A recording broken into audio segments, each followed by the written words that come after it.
Hello and welcome to another benefit of the Doud Review. I'm your host, Adam Doud, and joining me as co-host Clifton M. Thomas. How you doing, Cliff? Well, I'm freshly shorn. Got rid of all the all that extra hair that was hanging off of me, and I guess that works with the summer approaching rapidly. So good a new a new cut, a new fresh fit. It's not really a fresh fit, but feels good. I'll get all the hair off my neck. So, and I have something for us to talk about. So, I mean, there's always that. I heard. Well, you look good too. I'm glad that one of us looks good for the channel. That's important. So, but yeah. So today we are talking about a new toy that Cliff has picked up of the audio variety, and so I'm just going to go ahead and let him take the floor and tell us all about it. You have the floor, sir. Oh, that's it. Okay. Yeah.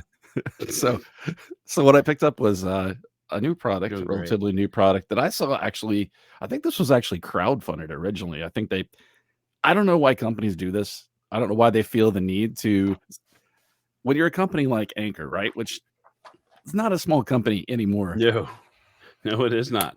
I don't get it. Maybe it's to generate interest. Maybe it's to gauge interest. I really don't know. And I'm not here to argue about that. That's just the first place I saw this. And I did consider ordering it then, but I thought, well, let's just.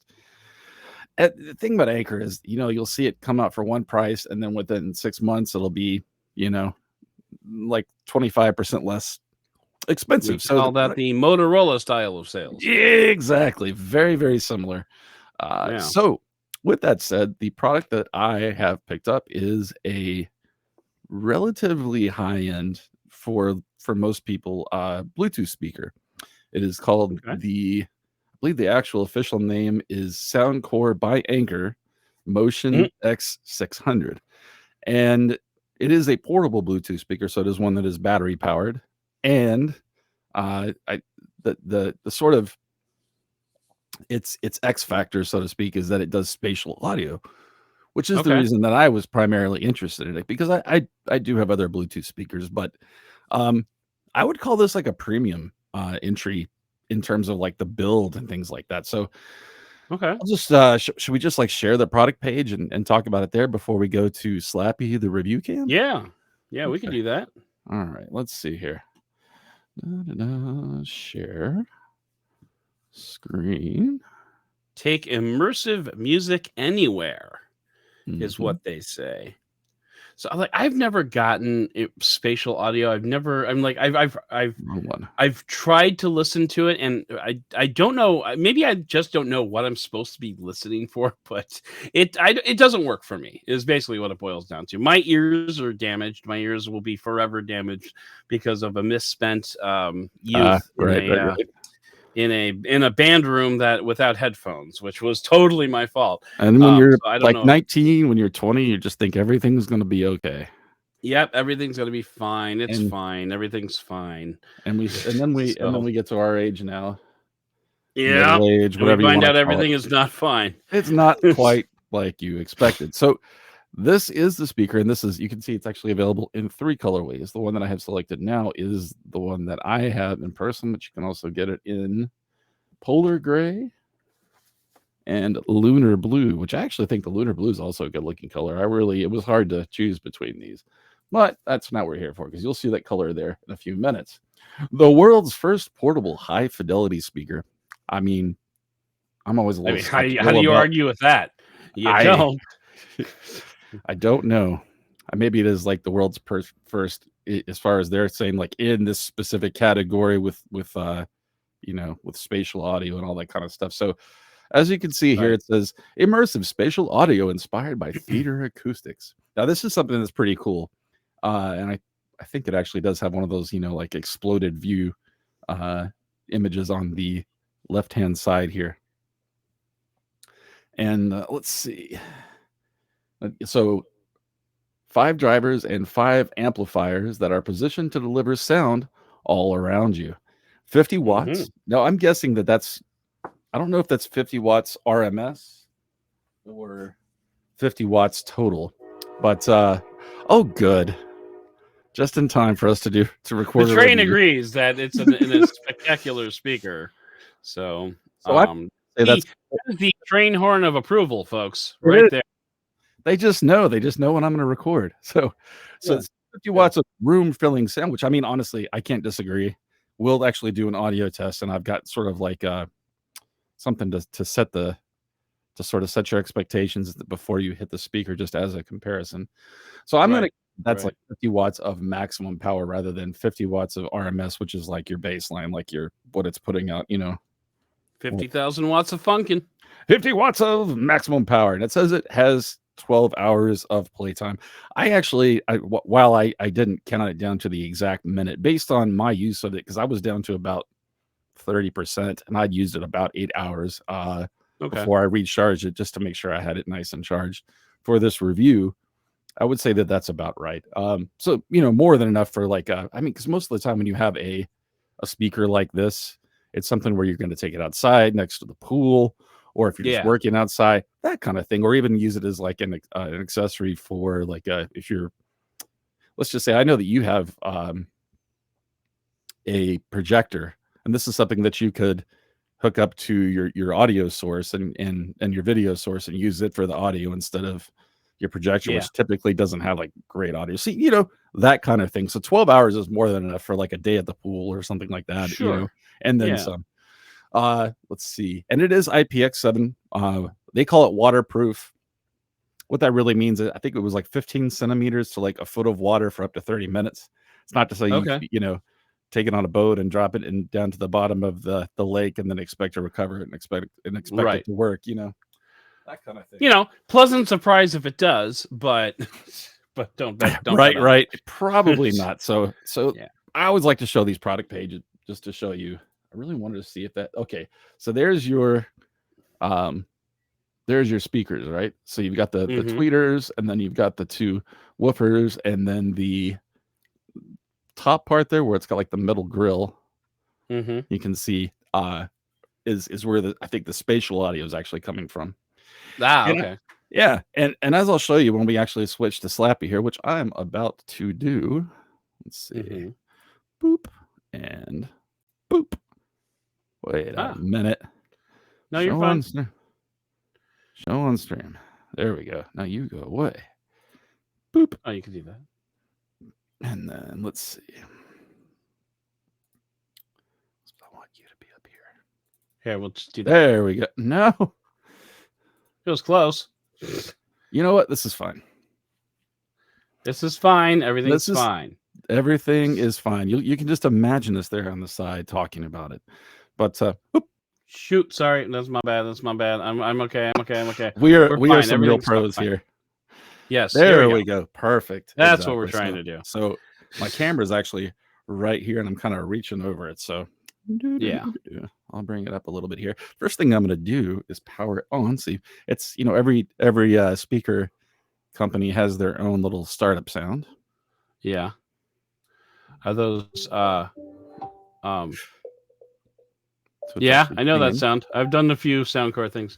Yep, it is. Yeah, that's the thing. It's like their signature thing. That's whether you have headphones or speakers. And those are touch sensitive buttons or physical buttons? So I'm gonna give you a walk around of the speaker here. Okay. So as you can see, the power was on the left. All of your speakers are across the front, and then on the top, on the back. In fact, it's actually popped open here a little bit. You've got where basically the porting for the speakers, and then this little flap here, which let's see, there you go. Show off the flappy with Slappy. USB-C and an auxiliary in, which is nice in case you want to plug in. I guess like if you've got maybe you're one of those Zennials that's really into tape decks, and there you go, and vinyl. I mean, I think that's also useful because, like you mentioned with the projector use case, if you do a wired connection, you're not going to have as much lag there. So not as much that's latency. Totally legit. Oh yeah, absolutely. It's a good thing to have, and it does have that little rubber flappy do to help with the water resistance, and it snaps in there. On the top, so you can see you've got power, and it's actually indicating now that it's connected to Bluetooth. This is the spatial audio button. This is to turn up the bass boost on or off, and then you have buttons for your volume, and for your play and pause. And so these are not touch sensitive. It's actually, this has got like a rubberized finish on it. And they're like physical buttons that when you press them, you can actually feel it click, which is really nice. I like that a lot. So this has a, like, again, that rubberized material. This feels super high quality. This, I think that I went back to saying, in fact, at the beginning of this review of this video, I said this is a premium speaker, and I will stand by that. Like, I'm gonna bring it up to the mic here, so you can hear that. This is all metal, all the way around. Nice. No plastics here. It's turning into an, including the handle. Oh, the handle's metal too. Okay. Yeah, exactly. And it feels very solid. This feels like a Sony product to me, just in terms of like the build quality and almost kind of like the design of it, which to me is a compliment. Okay. This podcast, and it's hefty. By It's hefty. Well, to me, like, Sony for the longest time was when I was selling audio products back in the day, Sony was always kind of my go-to. I didn't look to see what the weight was. Let's see if it actually has it anywhere on here. Yeah, not on it doesn't have it on Soundcore's product page, but suffice it to say, it is not lightweight, but in a way that I think that actually speaks to its quality, right? Okay. But not so, it's not so heavy that you don't want to carry it around with you. And it's it is a relatively small speaker. I mean, you have my hand here for reference. But it's about, I don't have a ruler with me, but it's about 18 inches wide is what I'm going to guess. Okay. And then about 3.75 on the depth. So not a huge speaker.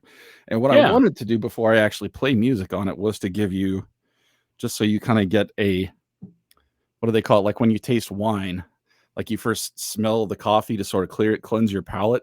And get that first. I want to do. I want to little palate cleanser beforehand.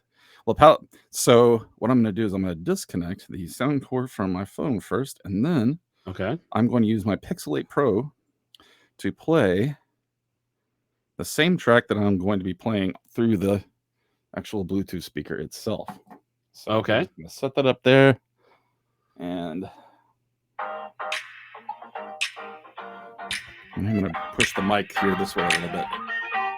Did that help a little bit? Yeah. Okay. I'm going to kind of wait for it, the bass hits, just so you get a little bit of that feel. Wait for it. Okay. All right. So now that we've played, I'm into it. From the Pixel itself, this is actually going to give me, I'm just going to leave my Pixel 8 Pro set here. We're going to power. Well, you can really feel that bass from this speaker. So power it back on. I mean, yeah, you can hear the bass just from the opening tones. Oh, absolutely. So it should just automatically reconnect, but just in case it isn't. Oh, I turned Bluetooth off. That would be why. Okay. There we go. Yeah, now we're playing with power. We are. All right. So that is so weird. There is no tech specs page on this page at all. I know. Like, why? Oh, what the hell? What the hell, Soundcore? All right. So right now, I'm going to actually play it with the bass boost and the spatial audio off first, so we can just hear the difference. Okay. So here's that same VIP. Let's kick it.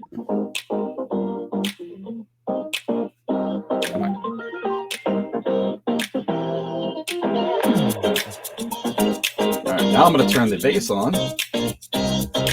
Oh, okay. Big difference. Quite a bit of difference, yes. Digging it.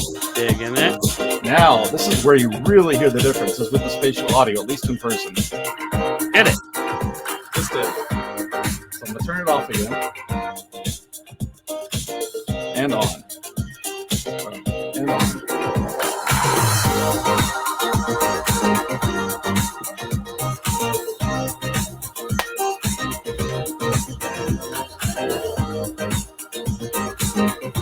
I'm feeling that thump. I'm into it. I like it. Yeah, definitely. Like it. And something that is good about this, I didn't show this, but the bottom of it is rubberized, and it has little. I took it off of the screen here. The bottom of it is rubberized, and it has little stand-off feet. Yeah. So that, because if you don't have that, number one, if you don't have like a rubber base on it, it's going to transfer that base to whatever surface, and then then your table, as an example like this, which has air underneath it, is actually going to start your base is going to go into that, so it's going to resonate instead of going out. Right. And it has just that little bit of extra space in between with those feet, which are also rubber. So very well designed. Yeah. Were you able to, just through listening to it on this mic, hear the difference in the spatial audio? I mean, again, you're talking to the wrong guy, probably. Right. I get it. But no, I mean, there was definitely you could definitely hear a shift. And so, the bass was definitely different when you turned on spatial audio. Yeah, the bass makes a huge difference. So here's the thing: I had this in my living room, and this is where I've been testing mostly, because they talk about the room filling audio. It absolutely is. I actually had it playing in my living room, which is about probably 400 square feet. It's not huge. And I went into the kitchen, and I was still jamming to it in the kitchen, which is it's like a room and a half away. So probably, I was gonna say that's a solid 40 feet, 45 feet away. Exactly. So I was able to carry this throughout my whole house and use it as like my only audio, because it truly is like room filling audio. So if you use this outside, I mean, I don't think if you were at like a giant pool, like with your kids at the city pool, this is going to be something that you want to take, because it's honestly going to be too loud unless you really crank the volume down. But it's going to be great if you're poolside at like if you're at your friend's pool at their house, or if you guys happen to have one. It's perfect with that, especially with the IP7 water resistance. Now, it's not one of those that floats, right? So you can't throw this into the pool and it'll float, because there are speakers that are meant to do specifically that. But it's a good like general purpose speaker. But honestly, with the audio fidelity that this has and the surround sound, I feel like this speaker is probably going to be best in a house, because it gives you that room filling audio. And let's talk about the price, because it is from Anker. If you buy directly, $200. There's a lot of competition in that range. There are larger speakers in terms of like power that you can get for that range, but they don't have the and I think they're going to be closer to like 100 watts instead of 50. So technically should be able to give you a louder experience, but louder doesn't necessarily mean better audio, and they're not going to have that spatial audio component that this has. So that really is up to you. I feel like this is a relatively small speaker, which makes it something that you can just throw in your bag, and with a build, I feel like it's going to stand up to it just fine, which is good, because it didn't come with like a like a case to put it in, which some premium speakers that aren't meant to be toted around that much do come with. But overall, I'm very happy with the speaker. It's something that I would recommend, especially at the price that it's at right now. I know with Amazon's spring sale, which may or may not be going on while you're when this first goes out, but I think it's down to $149. So I feel like that's what, 25% off. Yeah, so that is going on right now. $50 makes a huge difference. And I actually think, even though it's $199 from Anker, I think the normal price of this is more around like $170. I still feel like that's a really fair price for the sound quality that this offers, and the build quality, the controls, the physical clicky buttons, all that. It really does feel like, I mean, it honestly feels like something that Apple, not necessarily in the design language, but quality wise, would make. Okay. That's high praise. It is. It's really good. Yeah, and I like the fact that the handle is integrated. It gives it a nice, portable quality. It kind of speaks to the purpose of it. Have you had a chance to play around with the app at all? Is there an app that goes along with it? Yes.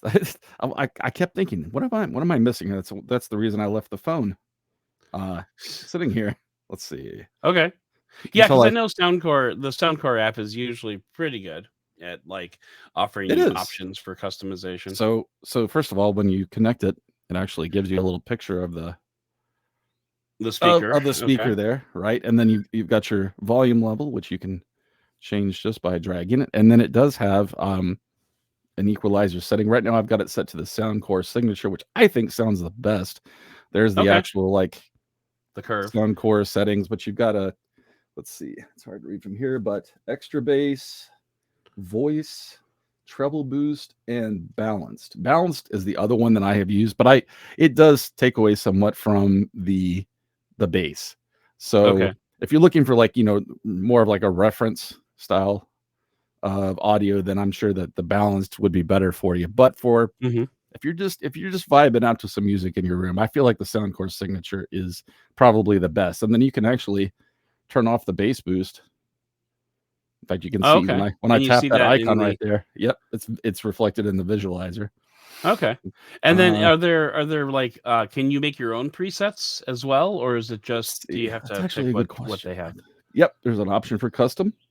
Okay. So you can play with your, and it's like a 9-band, it looks like. Yeah. Let's see. Yep, it is a 9-band equalizer. Okay, nice. Yep, and you can save it to a preset slot, and then you also have a, trying not to lose my, but look at the attention to detail here. I just want to point out that the background of the image of the speaker is actually the same color as the speaker itself. The speaker itself. Yeah, right. That's nice. That's cool. I mean, again, it just kind of gives me Apple vibes. Okay. I think I just accidentally powered it off. Now, here's something that I've had an issue with, and I don't think this is going to be an issue with all phones, but I don't know if it's just the resolution. I'm trying to get it to focus here, but do you see how there's the setting little gear icon and the power button? Right, almost they're like on right top next of to each other. If you look at the screenshots in the Google app in the Play Store, the settings icon is actually up quite a bit. So it's something to do with, I don't know if it's just this specific resolution of this phone, but sometimes it's really hard to get to. So there's your firmware. Okay. Well, it's more than just firmware, but you can turn off voice prompt. Let's see. Clipboard permission. I really have no idea what that's for. The voice prompts. What do those do? So does it have like a built-in smart assistant? Here's the thing. Here's the thing. No. My headphones connected to the iPhone are like randomly. I don't know if my headphones are just going to sleep, but anyway, we use that when we're recording with Slappy or Skippy, so that audio doesn't play through the speaker of the phone we're using to do video, and it keeps randomly disconnecting. So when you sign into the Anker app, the Soundcore app, it offers, in the way that some apps will offer to sign you in with like Google or Facebook. Yeah, it offers the only option you have is Amazon. So I wondered if there was like a smart assistant, like tie into it. I have not been able to find it anywhere in the app. So I don't know if it's something that's planned or something that they originally planned. Yeah, it seems weird. Oh, well, here you go. For turning the device on and off and Bluetooth pairing sound only. Okay. That's like the little information that it comes up for voice prompt. So I don't know. I have it turned on, but I've never used it. So, but honestly, I mean, it's got a button right here. Why do you need to? I guess if you're across the room, but then you're screaming at it. But you have options for button brightness, which is actually really cool. I'm just going to turn it to high so you can see the difference. I think I just blocked. Let's see. Here's off. Here's low, which is what I have it set to, just to conserve battery life. Medium and high. Okay. And I think you should be able to see that just from me choosing the different options there. And then an option to update your firmware. And then it has a timer option for the auto power off setting, which you can also turn off. Like I'm sure if you so 5 minutes, 10 minutes, it defaults to 20 minutes or 60 minutes are as your options. So actually quite a bit of configurability with it. Okay. Yeah. I dig it. Oh, something I should mention. This supports so this is when you hear like high fidelity speaker, if you ever see that hi-fi, I think it says it on the box, but the hi-fi or high def certification there's a certification from a company in Japan. Okay. That certifies it as a high definition audio compatible device. What that means is that it supports something like LDAC, which this one does. But the thing is, I don't subscribe to anything that technically supports LDAC. So that would be like Oh gosh, what's the Tidal one? or something? Or... So Tidal or Deezer, or I think there's one more that support that particular audio codec. But here's the thing: I have the 96, I believe it's kilohertz rating, basically the highest quality turn on for YouTube Music, which is what I subscribe to because it comes with YouTube Premium, and it's enough for me. And the audio sounds really good through it. I have not tested it with the really like LDAC for example, but you know, if you're a true audiophile, that codec is there for you. To be honest, though, I don't know how many audiophile people are going to even consider that much with a Bluetooth speaker in the first place. Yeah, right? Yeah. So all right, fair. So let's go ahead and wrap things up. Sounds good. I mean, yeah, it sounds. What's your overall impression? And yeah, well, let's see if I can come up with like the headline, right? So I would call it a premium, well-designed speaker that has options that are nice, like the auxiliary jack in, but you shouldn't pay $199 for it. Okay. So it's an okay price at $199, but how about at the $149 level? Oh, it's definitely go to. I mean, I wish I had paid that for it.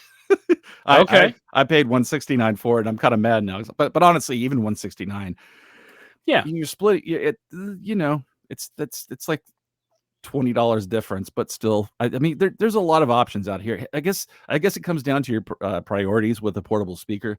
I really enjoy the spatial audio. It's not something that I thought I would need or want until I actually used it.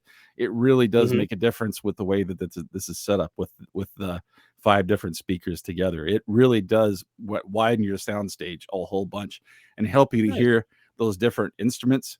It's most apparent in like a live recording. Okay.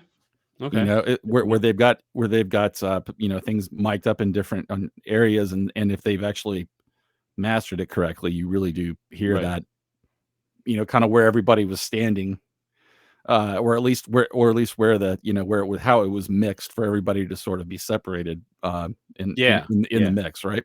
Which is really cool. And this is the only spatial audio product I've ever used. I'm guessing it's something kind of similar with Apple's headphones and some of the other few products that offer that. So it is very cool. And again, I think it's worth paying. I mean, I think without this is more like $120 speaker, but with the spatial audio, it really, I feel like that extra 30 or $40 is worth it to spend for them. Puts it over the, it does, especially with the LDAC support. Okay. Very good. Well, thank you very much for picking up this speaker to review it on the channel, and I'm glad you're enjoying your time with it, and for coming on to the podcast and telling us all about it. So I think that's going to do it for this episode of the podcast. Please consider subscribing to this channel if you liked what you saw, and leave a comment down below. What's your experience with spatial audio? Tell us all about it down in the comments, and don't forget to like this video and subscribe. Click the flashy buttons that are flashing right now. And if you want some early access, jump onto Patreon at patreon.com/benefit of the Doud, or you can hit the join button, because that's a thing now. And if you click that join button, you'll get joined, and that'll be great. We're still working on the actual. We'll have more coming soon. Maybe even by the time that's well, probably not by the time it's a soft launch, but very soon. It is a soft launch. But anyway, in the meantime, I'd like to thank co-producer Cliff for ordering this speaker so we could review it on the podcast, and for doing all of his hard work behind the scenes. But most of all, and as always, I'd like to thank you for listening and for giving us the benefit of the Doud.